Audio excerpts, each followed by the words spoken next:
সবাই বিশ্ব রামচন্দ্রকে বলছে,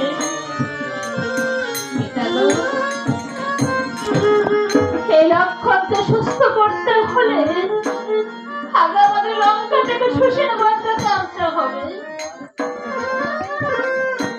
রামচন্দ্র আমার হনুমানকে বলছে, হনুমান তুমি যাও লঙ্কা ধামে গিয়ে তুমি সুসেন বর্তাকে নিয়ে এসো।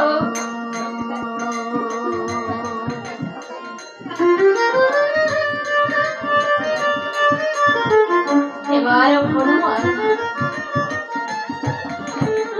হনুমান আমার প্রভুর কথা শুনে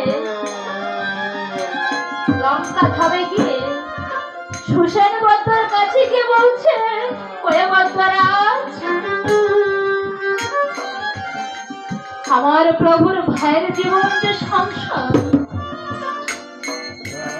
তাই আপনাকে এক্ষুনি আমার প্রভুর নিকটে যেতে হবে।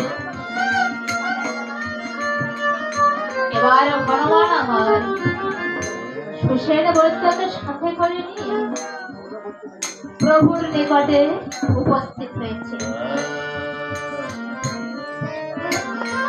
প্রভুর নিকটে এসে লক্ষণের হস্ত ধরে প্রভুকে রাগ দিয়ে বলছে, প্রভু লক্ষণকে এখনো বাঁচানো যাবে, যদি কিনা রাতের ভেতরে ওই বন্ধ মতন কর্মক্ষতে বিশল্যকরণী, মৃত্যু সঞ্জীবনী ও অস্থি সঞ্চারিণী এই তিনটে ঔষধ আনতে পারে প্রভু, তাহলে লক্ষণকে বাঁচানো যেতে পারে। এবার রামচন্দ্র হনুমানকে বলছে, হনুমান তুমি কি পারবে না, তুমি কি পারবে না যার রাতের ভেতরে